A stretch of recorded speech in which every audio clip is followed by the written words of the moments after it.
দর্শক সবাইকে স্বাগত এটিএন নিউজে। আপনারা দেখছেন হ্যাপেনিং পয়েন্ট, আপনাদের সাথে আছি আমি আকাশ এহসান। দর্শক, ঠিক এই সময় আমরা হাজির হয়ে যাই হ্যাপেনিং পয়েন্ট নিয়ে। আপনাদের সাথে থাকে আমাদের সাথে থাকে একজন অতিথি এবং নতুন বিষয় নিয়ে আমরা আলোচনা করি। দর্শক, বাজেট কার্যকর হয়ে গেল আজ থেকে এবং 9,38,000 কোটি টাকার বিশাল বড় বাজেট। এই বাজেট সরকারের প্রত্যাশা মূল্যস্ফীতি কমে হবে 7.5%। কিন্তু বাস্তবতা কি? আমাদের সাধারণ জনগণের কপালে চিন্তার ভাঁজ এই বাজেটের ফলে আমাদের যে সুফল আমরা পাওয়ার কথা তাকে আসলেই পাবো কিনা, নাকি সেই আগের মতোই জনগণের ওপরেই চাপ পড়বে এবং এই সরকার যে প্রত্যাশা চিন্তা করেছে যেভাবে এই বাজেট কার্যকর হবে সে ব্যাপারে তারা কতটা পদক্ষেপ নিচ্ছে এবং কিভাবে তারা সামনের দিকে এগোবে, সার্বিক বিষয়গুলো নিয়ে আলোচনা করবে এবং মানুষকে আসলে এর সুফল পাবে কিনা। আমাদের সাথে যুক্ত আছেন আজকে শামীম আহমেদ, সভাপতি BPGMEA, ডাইরেক্টর SME ফাউন্ডেশন। আপনাকে স্বাগত জানাচ্ছি। থ্যাংক ইউ, আপনাকে স্বাগত। জি, ধন্যবাদ। আমরা যেমন আজকে আমাদের বিষয় হচ্ছে কেমন হলো বাজেট, আজকে থেকে কার্যকর হয়ে গেল, বিশাল বড় বাজেট। আপনার অভিজ্ঞতা থেকে কেমন দেখছেন এই বাজেটকে? আমরা প্রতিবারই দেখি বাজেট সবসময় একটু বাড়ায়, যে লাস্ট ইয়ার বাজেট থেকে নেক্সট ইয়ারের বাজেট 10% 15% বাড়ায় দেয় সরকার। তো আমি প্রথমে সরকারকে ধন্যবাদ দিই যে এত নতুন সরকার এসছেন, এত অল্প সময়ের মধ্যে বাজেটটাকে সুষ্ঠুভাবে করে যে ওনারা উপস্থাপন করতে পেরেছেন এত কম সময়ের মধ্যে, এটা একটা ধন্যবাদ পাওয়ার যোগ্য। আর বাজেটটা সত্যিকার অর্থে ব্যবসায়ী বান্ধবী হয়েছে। আমার প্লাস্টিক সেক্টর তো অনেক উপকৃত হয়েছে, আমি সেটা বলছি, কিন্তু তার আগে বলি যে বাজেট যেভাবে হয়েছে সেটা আমার মনে হয় ব্যবসায়ীরা বাজেট হওয়ার আগে আমরা অনেক কথা বলেছি, যৌক্তিক কথা বলেছি, এবং আমাদের বিজনেস লিডাররা তাদের উপস্থাপনায় আমাদের ব্যবসায়ীদের প্রবলেমগুলো ধরেছেন এবং বলেছেন ওনারা। এবং আমি বাজেটের যে রিফ্লেকশনটা আসলো শেষ দিনে, যে বক্তব্য রাখলেন মাননীয় প্রধানমন্ত্রী এবং আমাদের অর্থমন্ত্রী যে বললেন, এতে আমাদের ব্যবসায়ীদের অনেকগুলো ডিমান্ডই আমরা পূরণ হয়েছে এবং আমরা দেখেছি। It's a good sign, because আপনি যদি দেশকে পরিচালনা করতে চান এবং দেশকে এগিয়ে নিয়ে যেতে, আপনার ইকোনমি বলেন সব কিছু আমাদের এই বিজনেস কমিউনিটির উপরেই ডিপেন্ড করছে। তো বিজনেস কমিউনিটি হ্যাজ অ্যাকসেপ্টেড, আমি যতদূর বুঝতে পারি they have accepted the budget. আমরা মাননীয় প্রধানমন্ত্রী এবং অর্থমন্ত্রীকে ধন্যবাদ দিই, পার্টিকুলারলি আমার সেক্টর প্লাস্টিক সেক্টরের পক্ষ থেকে। প্লাস্টিক সেক্টরে একটা বিশাল সমস্যার হাত থেকে আমরা বেঁচে গিয়েছি, বিকজ আমাদের PVC resin and PET resin দুইটা highly demandable item. Almost 50% of the plastic র মেটেরিয়াল কনজিউমড ইন বাংলাদেশ। এটার উপরে NBR প্রস্তাব করেছিল 10% কাস্টম ডিউটি, আগে ছিল 5%। নর্মালি র মেটেরিয়ালের উপরে সবসময় 5%ই থাকে, তো সেটা ওনারা 10% প্রস্তাব করে। তো আমরা ওয়াজ ভেরি ওয়ারিড। আমরা মাননীয় অর্থমন্ত্রী মহোদয়ের সাথে দেখা করেছি, আমাদের যারা লিডিং বিজনেস আছেন প্লাস্টিক সেক্টরে তাদেরকে নিয়ে, এবং এরপরে আমি যতদূর বুঝতে পারি এরপরে আর তো আমরা অর্থমন্ত্রীকে আমাদের প্রবলেমটা বলেছি। মাননীয় অর্থমন্ত্রী মহোদয় হয়তো মাননীয় প্রধানমন্ত্রীর সাথে আলাপ করেছেন বিষয়টা নিয়ে, এবং নিয়ে প্রধানমন্ত্রী তার বক্তব্যে আমরা এই জন্য আরও বেশি খুশি, আমরা বেশি অভিনন্দন জানাই মাননীয় প্রধানমন্ত্রীকে, তিনি তার বক্তব্যে প্লাস্টিকের এই দুইটা উপাদান নিয়ে, দুইটা র মেটেরিয়াল উনি নিজেই বলেছেন যে এটা 5% করা হোক। উনি নিজে প্রস্তাব করেছেন বাজেটে 5% করা হোক। We are very grateful. আমাদের পক্ষ থেকে, আমাদের মেম্বারদের পক্ষ থেকে, আমাদের অ্যাসোসিয়েশনের পক্ষ থেকে আমরা মাননীয় প্রধানমন্ত্রী এবং সরকারকে ধন্যবাদ দিই যে এটা আমাদের জন্য একটা বিরাট প্রবলেম ছিল। কারণটা বলি আপনাকে, বিকজ প্লাস্টিক র মেটেরিয়াল আমরা যেটা ইউজ করি এটা কিন্তু আমরা কিন্তু লিঙ্কেজ ইন্ডাস্ট্রি। আচ্ছা, we produce for the other industry. Food packaging বলেন, ফার্মাসিউটিক্যাল প্যাকেজিং বলেন, আপনি PVC পাইপ বলেন for the construction, for the agriculture PVC লাগে। এই যে বিশাল, এতে আমি এমনি আসলে স্ট্যাটিস্টিক্স আমাদের দেশে খুব ডিফিকাল্ট। তো আমার যেটা ধারণা, আমরা যেটা অ্যাসেসমেন্ট করেছি অ্যাসোসিয়েশন থেকে, 10,000 ইন্ডাস্ট্রিকে আমরা সাপ্লাই দিতাম এবং তারা এফেক্টেড হতো। তাদের র মেটেরিয়াল ইনক্রিজ করতে, তাদের প্রাইস ইনক্রিজ করতে হতো। ফুড বেভারেজ বলেন, ফার্মাসিউটিক্যাল বলেন, কনস্ট্রাকশন বলেন, এগ্রিকালচার বলেন, আরও অনেক নাম নেওয়া যাবে যারা জড়িত সব বিজনেসের বাস্তুসংস্থানটা প্রভাব পড়তো। জি, এর বিশাল আকারে প্রভাব পড়তো এবং প্রান্তিক লোকজনও কিন্তু এতে ক্ষতিগ্রস্ত হতেন এবং তাদেরকে পেমেন্ট করতে হতো। তো এনিওয়ে, আলহামদুলিল্লাহ আমরা মানে সরকারের সহানুভূতি পেয়েছি এবং এই পূর্বের যে ছিল 5% সেই 5% ওনারা নিয়ে আসছেন। এটা আমাদের জন্য, এবং শুধু এটা না, এটার সাথে আমাদের আরও অনেকগুলো আইটেম ওনারা কনসিডার করেছেন, যেমন অ্যালুমিনিয়াম ফয়েল, এটা লেমিনেশন লাগে to use in the pharmaceutical product, right. এটারও ওনারা কনসিডারেশন নিয়ে কমিয়ে দিয়েছেন, যেটা প্রস্তাব যেটা করেছিলেন। এবং ক্যাপিটাল মেশিনারিজের উপরেও তারা কমিয়ে দিয়েছেন। এইভাবে অনেকগুলো প্রোডাক্টের উপরে, শুধু প্লাস্টিক না, আমার মনে হয় অন্যান্য অনেক ইন্ডাস্ট্রির উপরেও ওনারা, যেহেতু ইন্ডাস্ট্রি সার্ভাইভ করুক, কারণ আমরা তো একটা বিরাট ক্রাইসিসের মধ্যে দিয়ে গেলাম। একদম। এই যে হরমুজের জন্য আমাদের র মেটেরিয়ালের প্রাইস অনেক বেড়ে গিয়েছে, আমাদের কিছুদিন আগে আমাদের যে একটা ক্রাইসিস গেল বাংলাদেশের, ইন্টারিম গভর্নমেন্ট, তার আগে একটা স্বৈরাচারের একটা সব মিলে business was in a very bad shape, এটা টালমাটাল অবস্থা ছিল। হ্যাঁ, টালমাটাল অবস্থায় ছিল। তো যাই হোক, দিস ইজ পজিটিভ সাইন, এবং আমরা মনে করি যে government is very positive for the development of the private sector, supporting the private sector, and এটা আমরা মনে হয় আমরা ফল এই বছরেই আমরা পাবো। ব্যবসা বান্ধব বুঝে যাচ্ছে আপনার কথা দিয়ে যে এবারের বাজেট আসলে ব্যবসা বান্ধব বা ব্যবসায়ী বান্ধব, যেটা জি, সেই ক্ষেত্রে ব্যবসায়ী বান্ধব। এইবার যে আসলে বিষয়গুলো পরিলক্ষিত হয়েছে, সেই ক্ষেত্রে কি ইনভেস্টমেন্ট বাড়বে কিনা, মানুষ যে একটা স্থবিরতা ছিল যে আপনি বলছিলেন, আমি যেমন বলি। আগ্রহী হবে কিনা? আমি বলি, ইনভেস্টমেন্টটা তখনই আসে যখন কনফিডেন্সটা অর্জন করা যায়। আচ্ছা। এখন আমি আজকে এখানে আপনার সামনে বসে বলছি, হয়তো আমাদের ভিউয়াররা দেখছেন যে বিজনেসম্যানরা আর হ্যাপি, এবং আমরা ব্যবসায়ী বান্ধব বাজেট বলছি। এই যে কনফিডেন্সটা, হ্যাঁ, এই confidence makes the people to make the investment. এটি হলো মূল কথা আমাদের। তো আমার মনে হয় বাইরের ইনভেস্টমেন্ট তো আসবে, সরকার চেষ্টা করছে, এবং ডোমেস্টিক ইনভেস্টমেন্ট যেটা আমাদের মেইনলি হচ্ছে এসএমই খাতগুলো, এমএসএমই খাত। এমএসএমই খাত তো 90% অফ দ্য বিজনেস, তাহলে এমএসএমই খাত থেকে আসে। 85% অফ দ্য এমপ্লয়মেন্ট এমএসএমই খাতই ক্রিয়েট করে। যে এমএসএমই খাতের ইনভেস্টমেন্ট আনাটা কিন্তু হচ্ছে মোস্টলি কনফিডেন্স। একজন যখন কনফিডেন্স পাবে যে না, সে এটা করুক, সে একটা ফুড আইটেম তৈরি করুক, সে একটা মুড়ি বানাক, সে একটা চানাচুর করুক, যেটাই করুক সে, whatever small it is, হ্যাঁ, সে কনফিডেন্স পায়, সে ইনভেস্টমেন্টটা করতে পারে। সেই দিক দিয়ে আমার মনে হয় আমরা এই বাজেটটাকে ব্যবসা বান্ধব বাজেট বলতে পারি। তবে এই সাথে একটা কথা বলে রাখা ভালো, যে সরকার তো ব্যবসায়ী বান্ধব বাজেট করে দিল, কিন্তু আমাদের যারা আমলারা আছেন তারা যেন ব্যবসায়ী বান্ধব হন। আমরা যেন হ্যারাসমেন্ট, আমরা যেন অতিরিক্ত কোনো চাপের মধ্যে না পড়ি। বিকজ আপনি জানেন যে বাংলাদেশে rent seeking is a big problem. হ্যাঁ, আপনি ট্রাকে বলেন, সব কিছুর উপরে একটা রেন্ট সিকিং আছে। এইটা আমাদেরকে কমাতে হবে, এটা থেকে আমাদেরকে দূরে সরে আসতে হবে। এই ধরনের যে প্রবলেমগুলো আছে, ব্যারিয়ারগুলো, সরকার বলছেন যে লাইসেন্সিং কমিয়ে নিয়ে আসবেন, we appreciate it, very good. এবং এইরকম যেগুলো আছে রেন্ট সিকিং যেগুলো, সেগুলো যদি কমানো যায়, এবং তাহলে ব্যবসায়ীতে কনফিডেন্স বাড়বে, এবং ব্যবসায়ীতে মানুষ আগ্রহ হবে। কারণ এমপ্লয়মেন্ট, আমাদের যত গ্রাজুয়েট আসছে, আমরা কিন্তু তাদের জন্য এমপ্লয়মেন্ট ক্রিয়েট করতে পারছি না। অনেক বেকার রয়ে গেছেন, আনএমপ্লয়েড ইয়থ অনেক বেশি। তো তাদেরকে যদি এমপ্লয়মেন্টে আমরা আনতে চাই, we have no alternative other than industry, trade and commerce.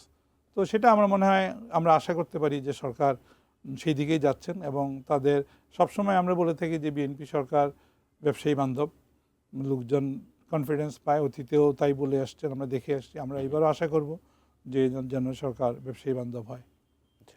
এবং আপনার কথা দিয়ে বুঝতে পারলাম আসলে একটু ব্যবসা বান্ধবী হচ্ছে এবং আপনারা খুশি, এবং সামনের সময়গুলো যে এর সার্বিক যে যুক্ত খাতগুলো, সেগুলো যে সহযোগিতার হাত আরও বাড়িয়ে দেয়, তাহলে ব্যবসার পরিবেশ আরও ত্বরান্বিত হবে এবং কর্মসংস্থান তৈরি হবে। সেই ক্ষেত্রে থেকে আমি যদি একটু ব্যবসা থেকে সরে একটু ব্যক্তি জীবন বা আমরা যারা আছে আমাদের দিকে নজর দিতে চাই, কি বলবেন, একজন নিম্ন মধ্যবিত্ত পরিবারের মাসিক খরচে বাজেট আসলে কতটা প্রভাব ফেলবে, কেমন কি মনে হচ্ছে? এই বাজেট তো প্রভাব ফেলবেই কিছুটা। তো আমাদের তো ইনফ্লেশন বোধ হয় 7%। তো এই 7% ইনফ্লেশন তো আমরা অ্যাভয়েড করতে পারবো না।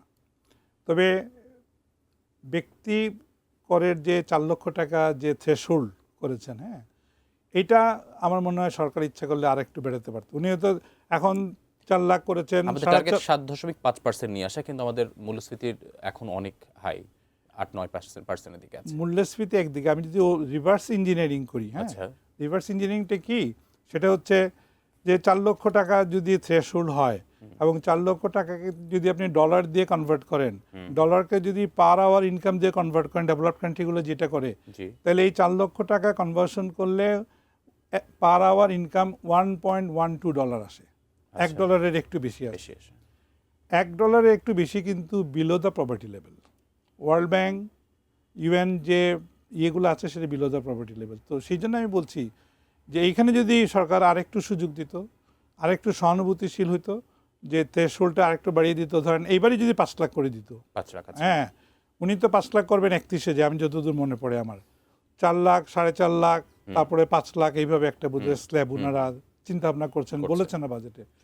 তো এইবার যদি 5 লাখ করা হতো, এবং আমার মনে হয় একটু রিলিফ হতো আর কি, যে একদম যারা আছেন থ্রেশহোল্ডের চলে আসছেন 4 লাখ লেভেলে, সেই দিক দিয়ে আমার মনে হয় যে আগামীতে হয়তো সরকার বিবেচনা করবেন এই দাবি আমরা রাখতে পারি। যেহেতু আপনি কথাটা উঠালেন যে মধ্যবিত্ত অনেকে এফেক্টেড হবে, এই জন্য আমি কথাটা বললাম, এবং অঙ্ক করেই কথাটা আপনাকে বললাম যে ওয়ার্ল্ড ব্যাংক কীভাবে প্রপার্টি লেভেলটা নির্ধারণ করে, এবং ইউএন কিভাবে প্রপার্টি লেভেলের মাপকাঠিটা করে, যে পার আওয়ার ইনকাম ধরে।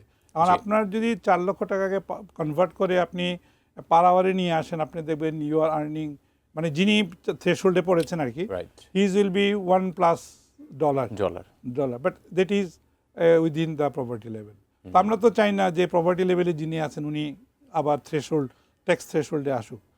তো এটা আমার চিন্তা ভাবনা আর কি। অর্থনীতিবিদরা হয়তো অন্যভাবে চিন্তা করতে পারেন, আমি সেটা জানি না, আমি সেটা বলতে চাই না, বাট আমার মনে হয় এটা বিবেচনায় নিলে বেটার ছিল। আমরা এই বিষয়গুলো না একটু আলোচনা করবো একটু বিরতির পর। দর্শক, আপনারা দেখছেন হ্যাপেনিং পয়েন্ট। সময় হলো একটু বিরতির, ফিরে আসছি একটু পর সাথেই থাকুন।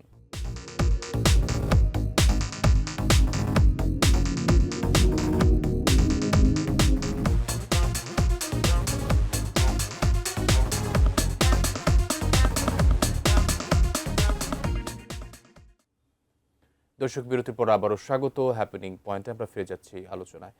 জি জনাব, আপনার কাছ থেকে জানতে চাচ্ছিলাম, আসলে সরকারের, আমরা মূল্যস্ফীতি নিয়ে কথা বলছিলাম, সরকারের টার্গেট হচ্ছে 7.5% নামিয়ে আনা।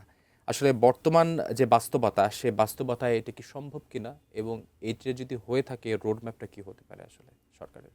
এনার্জি কস্ট, ব্যাংক ইন্টারেস্ট যেভাবে আছে বর্তমানে, এটা রেখে আসলে 7.5% ইনফ্লেশন নামায় নিয়ে আসাটা আমার মনে হয় ডিফিকাল্ট। আমার মনে হয় ইট ইজ ভেরি ডিফিকাল্ট যে নামায় নিয়ে আসাটা ফার্দার। তবে সরকার ইচ্ছা আছে, যেহেতু সরকার চেষ্টা করছে যে কমায় নিয়ে আসাটা, হয়তো আরও কোনো মেকানিজম তারা অ্যাডপ্ট করবেন ইন দ্য মিন টাইম। সব তো বাজেটে করবেন না, বাজেটের বাইরে হয়তো অনেক মেকানিজম অ্যাডপ্ট করতে পারেন, করলে অনেকগুলো টুলস অ্যাডপ্ট করলে হয়তো কমে আসবে, এবং ইনফ্লেশনটা কমায় নিয়ে আসাটা খুবই প্রয়োজন। প্রান্তিক জনগোষ্ঠীর জন্য ইনফ্লেশনটা কমায় নিয়ে আসা খুবই প্রয়োজন। এবং আমাদের কৃষিতে এবং যারা একদম শ্রমজীবী মানুষ যারা আছেন, তারা কিন্তু খুব হার্ডশিপের মধ্যে আছেন। This is very true. হ্যাঁ, তো সেই দিক বিবেচনা করে আমার মনে হয় সরকারের হয়তো চিন্তাভাবনা আছে কোনো কিছু, এবং সরকার তো চেষ্টা করছেন, বুঝাই যায়, বিকজ ফ্যামিলি কার্ড ইন্ট্রোডিউস করেছেন, কৃষক কার্ড ইন্ট্রোডিউস করেছেন, এবং দুস্থ মহিলাদের জন্য ওনারা টাকা পয়সা দিচ্ছেন মান্থলি। এই যে উদ্যোগটা, এটা দ্যাট উইল হেল্প এ লট, সেটা সাহায্য করবে আমাদের প্রান্তিক জনগোষ্ঠীকে। আমরা তো প্রান্তিক জনগোষ্ঠীকে নিয়ে চিন্তা করছি, তো সেটা আমার মনে হয়, কারণ ইনফ্লেশন তো আর ধরেন যারা একটু আপার মিডল ক্লাস তাদের তো গায়ে কম লাগে তো একদম প্রান্তিক লোকজনের কাছে। তো সেই দিক দিয়ে যদি কোনো এরকম ফার্দার চিকিৎসা বলেন, খাদ্যদ্রব্য রেশনিং সাপ্লাই, এগুলোর যদি সরকার যদি আরও বেশি সজাগ থাকেন, আরও বেশি, এখন তো সরকার আছেনই, সরকার তো ফ্যামিলি কার্ড নিয়েছেন, কৃষক কার্ড করছেন, এবং সাপোর্ট দিচ্ছেন দুস্থদের, তো এটা আরেকটু বাড়ালে আমার মনে হয় এই প্রবলেমটা হয়তো কিছুটা মিনিমাইজ করা যাবে। যেহেতু আপনি এই যে প্রান্তিক লেভেলে মানুষের কথাই আসছিলেন, সেক্ষেত্রে আমরা যদি একটু পরিলক্ষিত করি, শুল্ক কমানো হয়েছে অনেক ক্ষেত্রে, এবং আপনার কথাবার্তা তো এসেছে, এবং আমাদের নিত্য প্রয়োজনীয় প্রায় বিভিন্ন পণ্যের শুল্ক কমানো হয়েছে, কিন্তু বাজারে যদি এর দাম না কমে শুল্ক কমানোর পরও, এটা আসলে কি তাহলে সরকারের নীতিগত কোনো ব্যর্থতা, নাকি ব্যবসায়ীদের আসলে সিন্ডিকেটের যে প্রভাব তারই বাস্তব চিত্র আমরা পরিলক্ষিত হবে? কি বলবেন? সিন্ডিকেট তো আছে, এটা তো আমরা বুঝতে পারি, সরকারও বুঝেন, আমরাও বুঝি যে সিন্ডিকেট আছে, নাহলে তো র মেটেরিয়াল অনেক কিছুর প্রাইসই, মানে কমোডিটিস, এক কথায় বলি, আমি নাম নেই না কোন কমোডিটির প্রাইস তো দেখা যায় ফ্লাকচুয়েট করে, এত ফ্লাকচুয়েট করার তো প্রশ্ন ওঠে না, তাই না? তো দের ইজ সাম সিন্ডিকেশন হয়তো কাজ করে, এবং এখন বর্তমানে হয়তো এটা কমে আসবে, এটা আমরা আশা করব, যেহেতু এই সরকার এসছে, আমরা আশা করব যে এটা কমে আসবে এবং কমে নেওয়া উচিত। এবং যাতে সে ফর এক্সাম্পল আপনার যদি মাল্টিপল সাপ্লাই সোর্স থাকে, সাপ্লাই চেইন যদি প্রপার থাকে, হ্যাঁ, গ্লোবাল সাপ্লাই চেইনের সাথে যদি এমার্স থাকে, তাহলে কিন্তু হওয়ার কথা। একজন যদি 5 লক্ষ টন ইম্পোর্ট করে, আপনি যদি আরও 4 লক্ষ টন যদি 50 জনের দিয়ে আপনি ইম্পোর্ট করাতে পারেন, ব্যাংকিং সাপোর্ট দিয়ে, সরকারের সাপোর্ট দিয়ে, সাপ্লাই চেইনটা যদি একজনের হাতে না থাকে অথবা কয়েকজনের হাতে যদি না থাকে, এটা যদি আপনি ভেঙে অনেকজনের হাতে যদি ডিস্ট্রিবিউশন করে দেওয়া যায়, তাহলে কিন্তু এই সিন্ডিকেশনটা কমে আসবে, থাকবে না, এবং আমরা সবাই উপকৃত হব। এবং এটাই হয়তো সরকার চিন্তা ভাবনা করবেন বলে আমি আশা করি আর কি। আচ্ছা, সেক্ষেত্রে আমাদের টিভি সেটের ওই পারে যারা আছেন তারা প্রশ্ন রাখতেই পারেন, বাজেট তো হয়ে গেল, অনেক পণ্যের শুল্ক কমানো হয়ে গেল, আসলে সুবিধা ভোক্তার কাছে পৌঁছাতে কতদিন লাগতে পারে?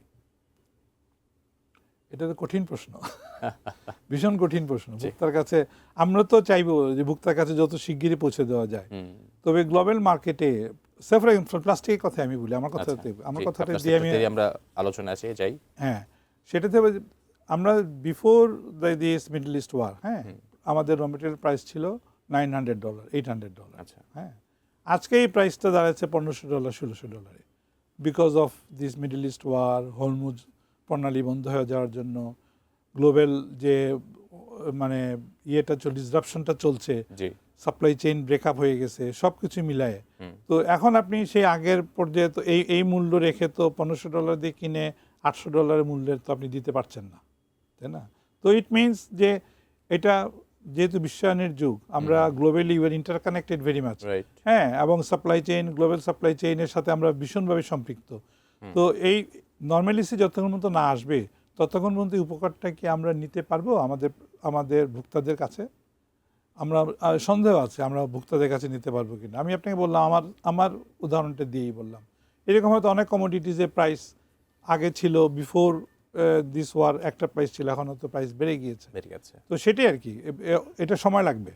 আমরা যদি নর্মালসির দিকে যাই এবং আমরা আশা করি যে গ্লোবাল মেলডাউনটা যদি হয়, নর্মালসি যদি ফিরে আসে, তাহলে hopefully they will go back to the previous price.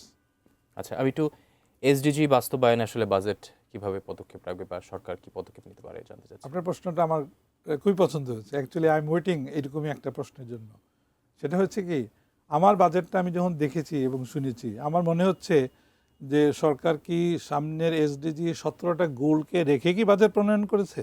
আচ্ছা, সিমস টু মি। আমি অনেকগুলো ডকুমেন্ট নিয়ে আসছি, সময় নাই, আমি পড়তে পারবো না, বাট তাও আপনাকে কিছু আমরা যদি হ্যাঁ কিছু বলি। যেমন সোলার এনার্জি, আচ্ছা, আপনি ফসিল ফুয়েল বার্নিং যত কমাবেন তত কার্বন এমিশন কমবে, হ্যাঁ, তত আমরা উপকৃত হব। Carbon emission is the great problem now. হ্যাঁ, এটা বাড়লে যদি আমরা অনেক কম করি, আমরা less than 0.5% of the global carbon এমিশনের জন্য বাংলাদেশ ইজ রেসপন্সিবল।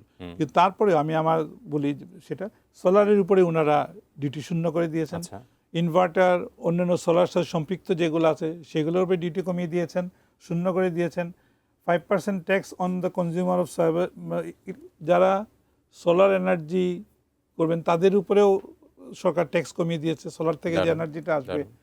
হ্যাঁ, তারপরে আপনার সোলার ইনস্টলেশন কস্ট যেটা আগে ছিল সেটাও কমে যাবে, কারণ ডিউটিও কমিয়ে দিয়েছেন একদম এই ইয়েটির উপরে। তারপরে আপনার আমাদের যে মোবিলিটি আছে এখন, সেটা সরকার, যেমন ঢাকাতে আপনি শুনেছেন যে 400-500 বাস নামবে, ইলেকট্রিক বাস। তো এই যে আমরা সোলার এনার্জি থেকে গ্যাসোলিন বার্নিং থেকে সরে আসলাম, ফসিল ফুয়েল বার্নিং থেকে সরে আসলাম, এটাও একটা পজিটিভ। এইভাবে অনেকগুলো পজিটিভ সাইড আছে। ইভি ভেহিকলস যেগুলোর জন্য সরকার ডিউটি কমিয়ে দিয়েছেন, ইলেকট্রিক ভেহিকল। এই যে পুরো জিনিসটা আমি যদি বলতে পারতাম, হয়তো সময় থাকলে বলতে পারতাম, কিন্তু আমি দেখেছি যে টোটালি আমি যদি দেখি যে এসডিজির যতগুলো গোল আছে, যেমন মনে করেন কার্ড দিচ্ছেন যেটা, সেটা হচ্ছে কি প্রপার্টি এলিভেশনের জন্য। হ্যাঁ, ফ্যামিলি কার্ড, প্রান্তিক লোকজনরে কৃষক কার্ড দেওয়া, এটা কিন্তু কমায় দেওয়ার জন্য, মানে ইয়েতে কমায় দেওয়া। হেলথ কেয়ারে ওনারা অনেক, এটা কিন্তু এসডিজির একটা গোল। ভবিষ্যতের অনেকগুলো বিষয় আসলে নজর রেখে এবারে বাজেট করা হয়েছে এবং আসলে এর সুফল সবাই আমরা পাবো আশা করি। অনেক গুরুত্বপূর্ণ কথা আপনার মাধ্যমে আমরা জানতে পারলাম। অসংখ্য ধন্যবাদ আমাদের সাথে যুক্ত হওয়ার জন্য। থ্যাংক ইউ, আপনাকে অনেক ধন্যবাদ। জি দর্শক, এই ছিল আজকের হ্যাপেনিং পয়েন্টে। দেখা হবে আগামীকাল নতুন কোনো বিষয় নিয়ে। সাথে থাকার জন্য ধন্যবাদ সবাইকে।